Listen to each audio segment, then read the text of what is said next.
Let's kickstart an insight into obesity. Now, I'm sure you all know that over time, mankind has evolved from caveman to man worker, and then technology kicked in, and so did our lifestyle changes. As you can see, we started to be more sedentary, and we even changed our eating habits. In fact, we talked about the Maltese perspective. We changed our Mediterranean diet when we were conquered by the British. And since then, I'm sure everyone knows what happened, especially with our lives being so hectic. Preparing food might become a bit of an issue. And obviously, with the onset of COVID, our lives again have changed. Most of us might have shifted to remote working, meaning that our lifestyle from maybe a minor physical activity per day, which was only contributed by going to the office and walking, from your car park to the office, now staying at home, obviously this has also been impacted, reducing our physical activity, although obviously this is not for everyone. To give a bit of brief explanation of how we define obesity, one of the measures is body mass index, the BMI, which is worked out, which is measured by calculating the weight in kilograms divided by height in meters squared. Although I must stress this is not the perfect measure to calculate our body status, however, it is a good indication. And according to the value that is obtained, one can identify in which body status one is in. And obviously, we're talking about obesity, so the BMI would be more or equal to 30, whereas overweight is between 25 and 29.99. Now, you might have heard about another measure, which is waist circumference. Now, this measure is actually measuring the amount of fat, what we call as adiposity. This is a measure done obviously by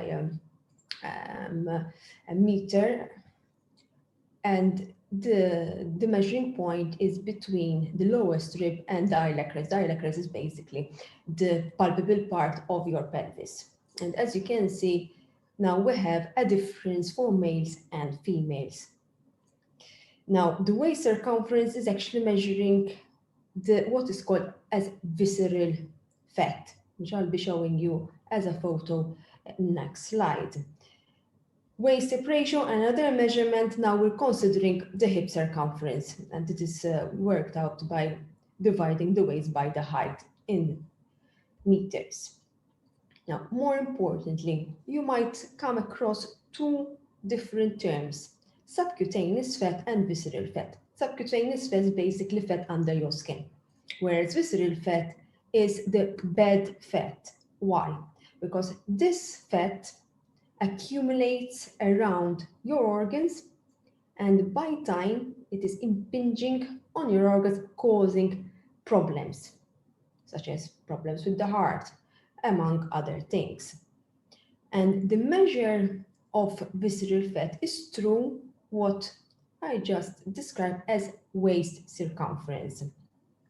Now, as a general rule, the type of body shape will indicate where your fat is distributed. A nipple-shaped obesity or shape, as you can see on the photo, which is unfortunately typical for the male population, where here we have excess fat which is being accumulated above the waistline.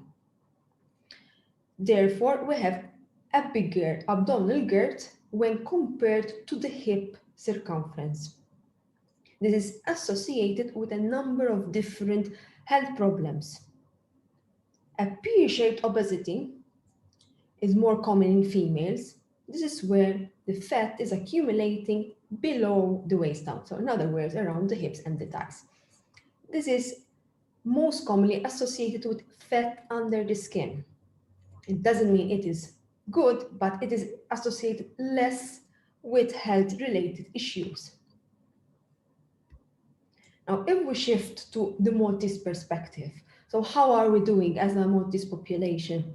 So from a national study which I conducted some time ago, it was a representative of the Maltese population, it gave a snapshot at the time of our obesity, overweight, and normal BMI status. And as you can see, the minority of the adult population, this is between 18 and 70 years of age, were actually of normal weight, almost 31%, whereas the rest, almost 70%, were either overweight or obese. What can be actually observed is that the male were most likely to be overweight, whereas the females were most likely to be obese. If we were to shift our measurement as waist circumference, which I've just said that it is actually measuring the visceral fat, which is the bad fat around our organs, here we noted that from a Maltese perspective, the males were most likely to have a higher waist circumference when compared to the female, although they're not really far off from each other. If we shift to our current pandemic, although these are still unpublished data, a survey, again, I conducted a couple of months ago in February, um, on a survey on Facebook and other media, so it's not really a representative, but it gives an indication. One can see that 43% of participants actually record increasing in weight. Now we know that people don't really like to actually say that they have increased weight, so for 43% to actually owe up that they increased in weight, it means this pandemic has actually affected our body weight. Now, what are the causes of obesity? There are a number of different causes. Hereditary, so coming from the family is one of them, although please do not say I am maybe of certain way because of my family, because it's a minority, especially in Malta. There are other causes or sometimes side effects of drugs, although the most common reason, especially from local studies, are actually the high calorie food and sedentary lifestyle. And again, this pandemic did not really help us out. Midlife changes, yes, again, increases weight gain, but please do not, again, say that you increase in weight just because you're passing from this stage in your life. Hypothyroidism is one of the conditions that, if uncontrolled, might lead to obesity. If you are controlled, it doesn't mean your weight increase actually being contributed by hypothyroidism. So why are we making a fuss about obesity? Some people say, I don't feel anything. So what? I increased in size from size 14 to 18. So what? I'm happy, everyone happy. But the problem is what's going on in your body, what you can't see.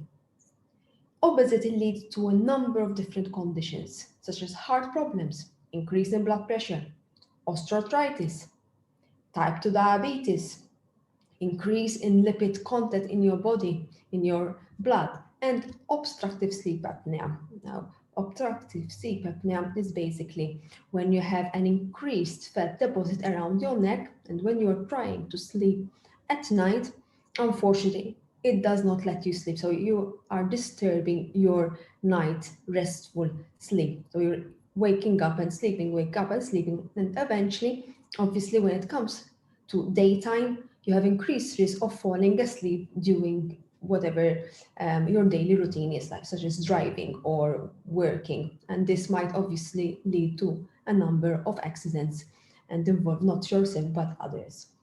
What you can see over here again, that obesity is also linked with cholesterol gallstones. So gallstones forming in Maltese is il-marrara, ġebel fil-marrara, which also can be a consequence of obesity, and also a number of cancers, such as breast and endometrial, although these are mostly female, obviously, to get these cancers.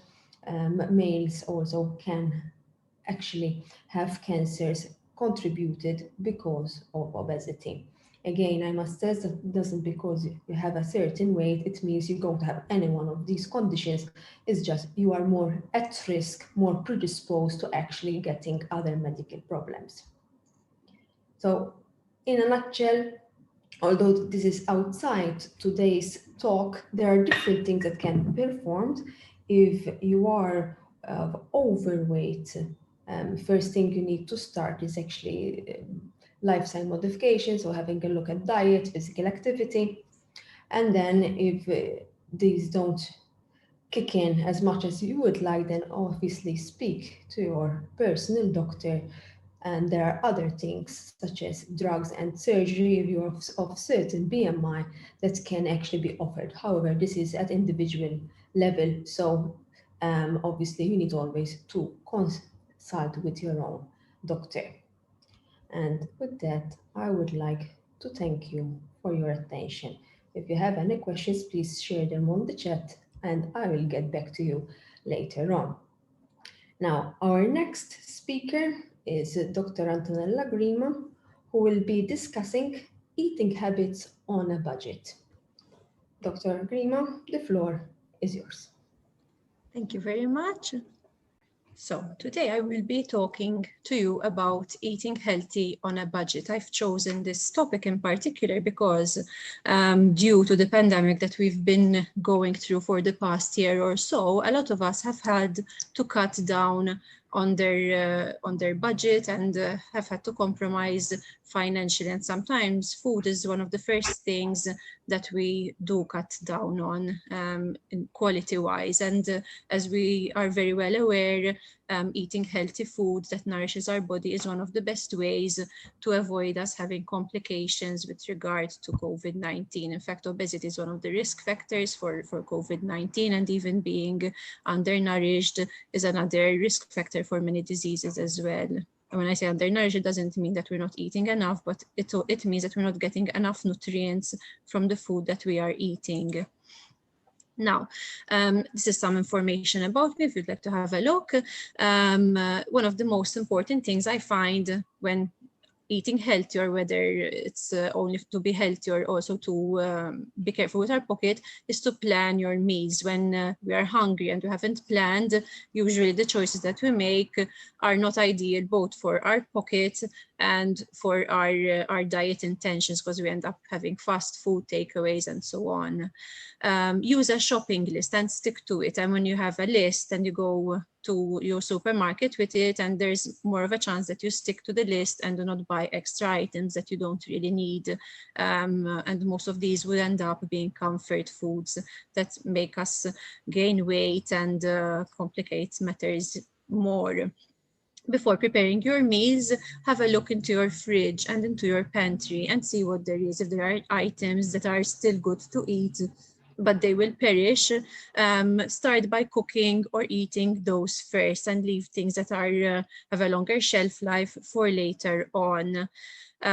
You can meal prep and freeze your food portions or keep them in the fridge. Meal prepping saves on electricity, on gas consumption as well, and it is a more efficient way of using your time too. Leftovers are an excellent way of eating healthy, making sure that you have a healthy meal on the following day, either for lunch or for dinner, and it also saves on a lot of time and planning processes as well. It's important as much as you can to buy seasonal local produce. Usually the prices are more economical when items are at their peak, so make the most of produce that is abundant. Freeze when you're buying in bulk. You can freeze vegetables, you can freeze fruit, wash them and chop them up before, and label when you froze them and what is inside, so that when maybe a few months down the line you are going to use them, you know exactly what is in your freezer bags. Buying frozen is also a good way of saving money, and also on making sure that you have fruit and more so vegetables available when you are going to prepare your meals, and when you're going to have ready available vegetables in your freezer. you would usually take out the amount that you need without having to throw away the remaining portion of your vegetable, because it's still there in the freezer for when you need it the next time.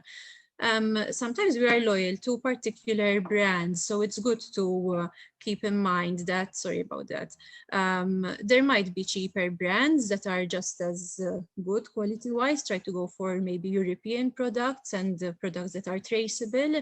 And a lot of times it's only the brand that makes the difference, but the food quality is the same and the price would be quite drastically lower. No.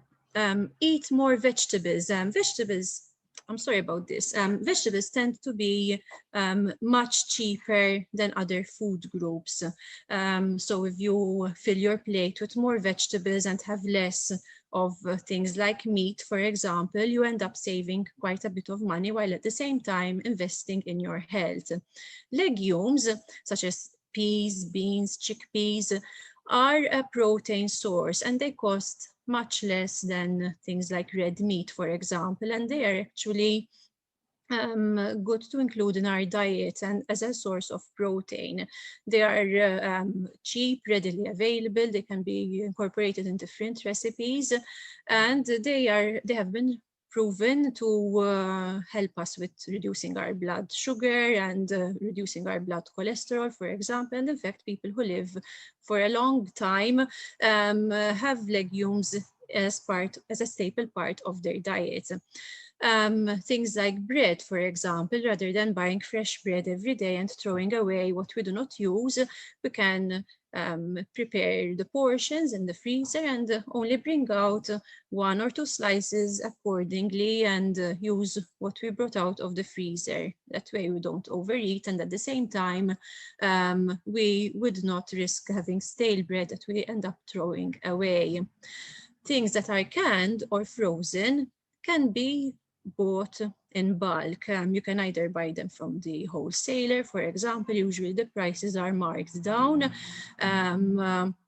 And even supermarkets have bulk packages available that you can go for. It's when you're buying bigger cans, for example, or bigger bags, it's a way of saving on waste because you're using less plastic and less material in packaging.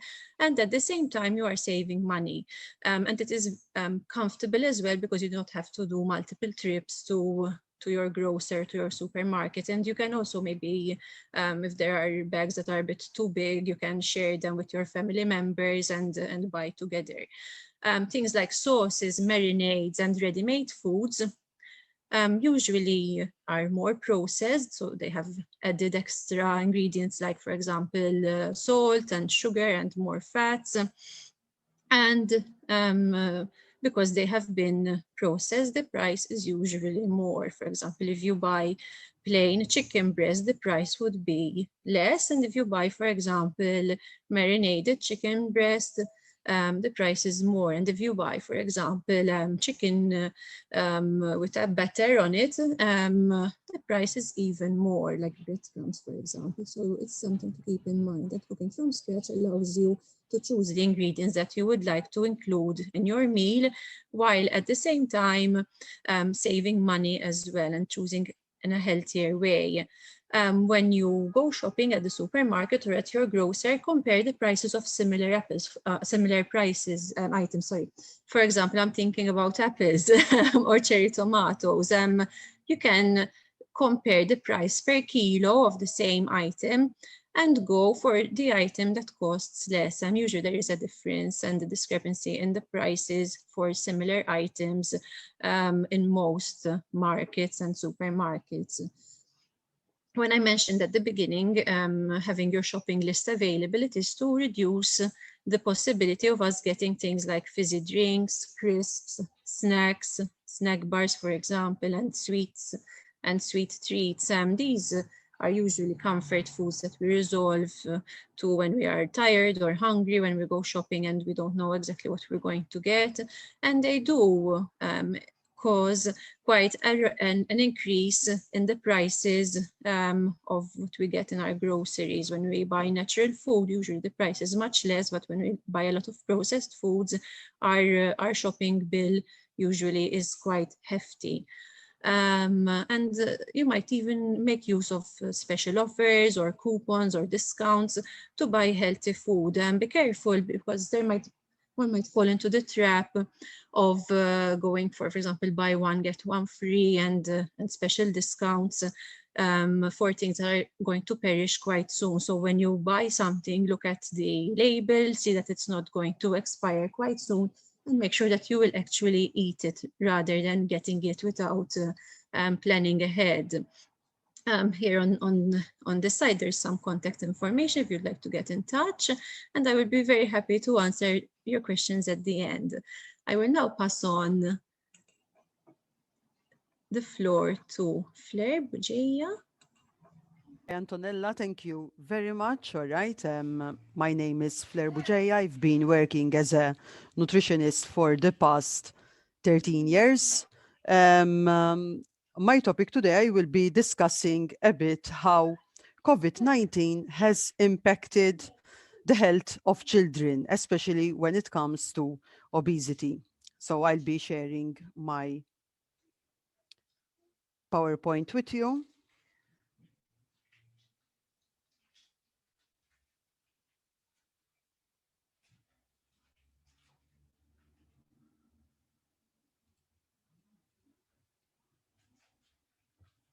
Oops.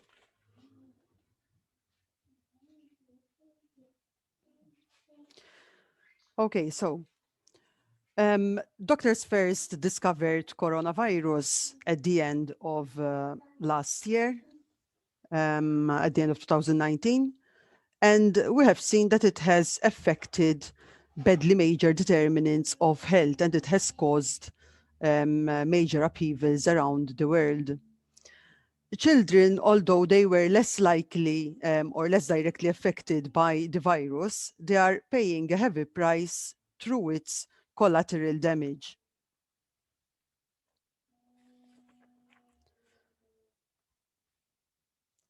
Now, obesity is a global epidemic with an estimated 160 million children, adolescents expected to be obese by the end of 2021.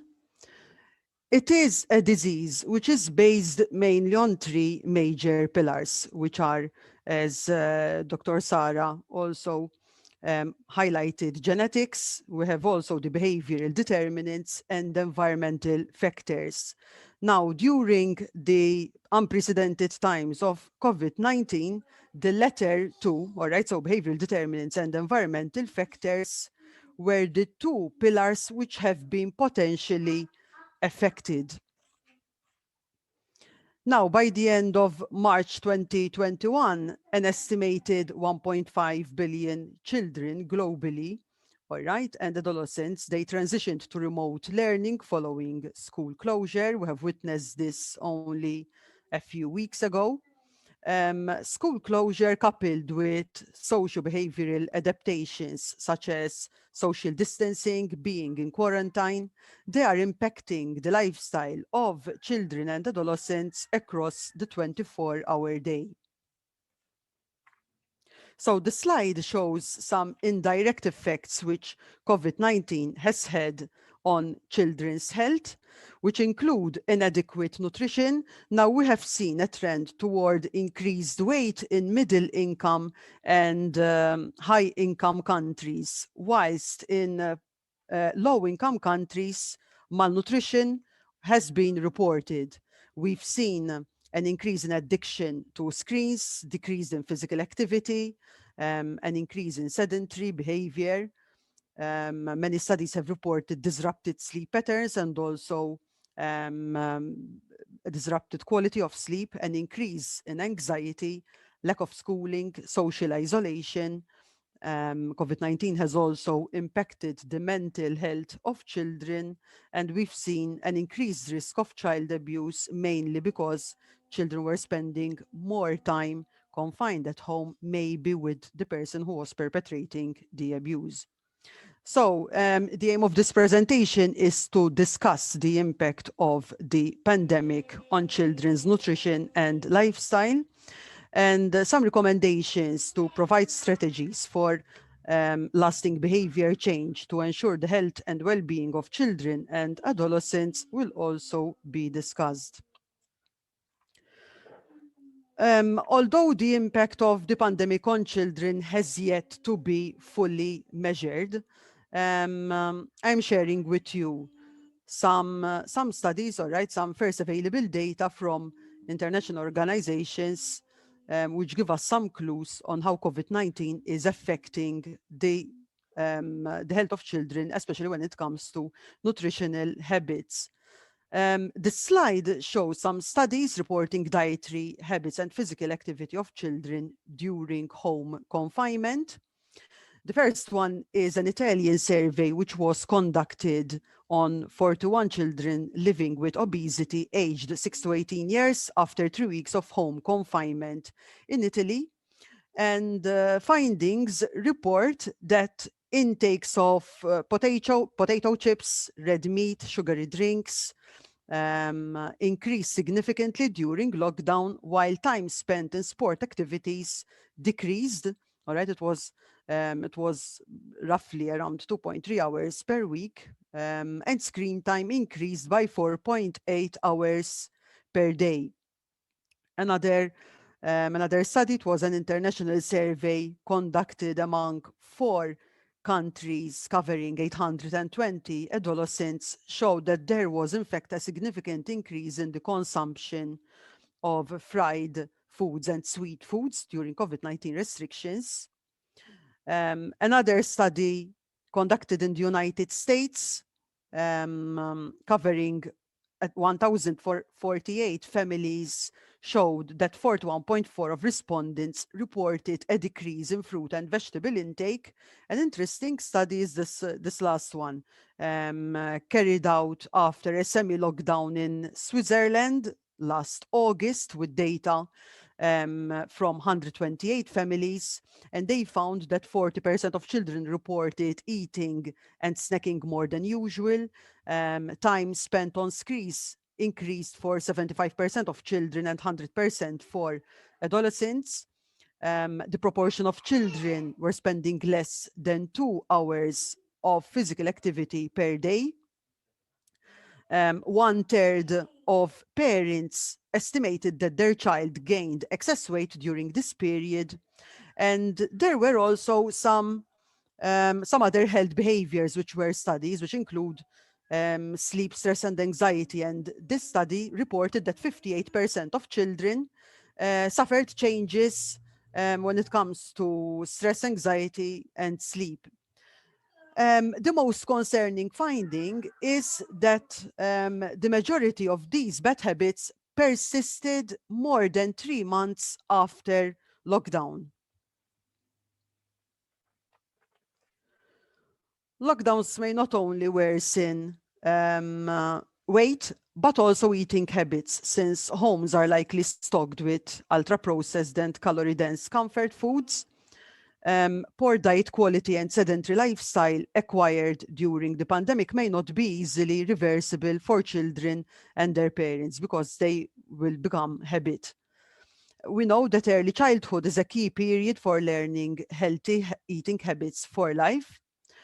And something which is interesting is the link between nutrition and immunity. And we know that if a person is in poor health, there is an increased disease susceptibility, and foods such as simple sugars, trans fats, refined carbohydrates, processed meats may all promote inflammation. So these changes in lifestyle behavior, which are pretty attributed to changes in sociocultural and physical environments, can be contextualized using this model, the socio-ecological model. And this model provides a framework that recognizes an individual within the context of their characters are described in the model, which includes intra-individual, such as enjoyment of doing physical activity, inter-individual, an example would be family support, the physical environment, such as the neighborhood, and policy, which would include government guidelines. COVID-19 restrictions have potentially caused barriers to engagement in healthy behaviors of children and adolescents on every level of the socio-ecological model. New challenges imposed by the restrictions have made it increasingly difficult for children to achieve recommended physical activity levels, sedentary behavior, and sleep guidelines, which exacerbated the obesity problem. So, if we had to discuss a bit stress, which was exacerbated during the pandemic, and child obesity, we've seen that the pandemic has introduced potentially traumatic events in the lives of children. And chronic stress, which is strong, which is frequent and protracted, it can lead to chronic health issues such as obesity. An important factor is that many times parents can help to buffer stressful experiences in children. However, during COVID-19, we experienced even high levels of stress among parents, all right, coming from factors such as loss of jobs, isolation, unexpectedly working from home. And this has increased the difficulty for parents to provide a supporting buffering presence for their children. And there have been studies also which have reported a link between parental stress with child obesity during COVID-19. One must note that the relationship between stress, mental health, and childhood obesity is complex. We see that children who experience obesity have a higher risk of depression because of stigma and isolation, and children suffering from increased weight, they report more stress and eat in response to stress to a greater degree than normal weight peers. In a dynamic environment, the ongoing fear of COVID-19 and whether daily cases, all right, we have experienced this and we are still continuing to experience it, whether daily cases will continue to increase or not, the uncertainty, it has been a source of chronic stress to parents and children alike, which can lead to comfort eating and weight gain. One must note that prolonged time at home contributed to children developing issues such as boredom and loneliness. And social isolation tends to threaten a child's sense of security, and it exacerbates pre-existing depression and anxiety. So the impact of school closure due to COVID-19. Um, um, we know that as COVID-19 spread across many countries, they had to revert to school closure to slow down virus transmission and to ease the burden on healthcare systems. And several studies have reported a strong association between out of school time and weight gain in children. School closure may affect children and their ability to maintain weight in many ways, as we can see in this slide. Um, a problem for some families was that lack of family expertise might have hindered the learning experience in children and also accessing resources. There might have been a change in availability of healthy foods and meal times at home, with children having more access to frequent snacking and eating whenever they wished. There was a change in physical activity, especially when we reverted to online teaching. Um, some children have reported a regression in academic progress and a decrease in exposure to certain subjects such as art, music, and physical education. Online learning challenges, including inadequate computers and internet connectivity, and there was a negative impact on mental health and well-being overall. One cannot forget to mention financial constraints. Some families experienced job losses, layoffs, limited financial resources, and data suggests that during the pandemic, families were stocking on shelf-stable foods, which were ultra-processed, calorie-dense foods, putting children weight. And we know sometimes that in periods of increased stress, family meals might not be what we define as healthy nutrition, might not be the healthiest of meals. When it comes to screen time during quarantine, studies have shown that screen time and sedentary activities have increased. And some parents might have been overwhelmed with the situation, and they might have found it difficult to maintain healthy behaviors, to maintain routine at home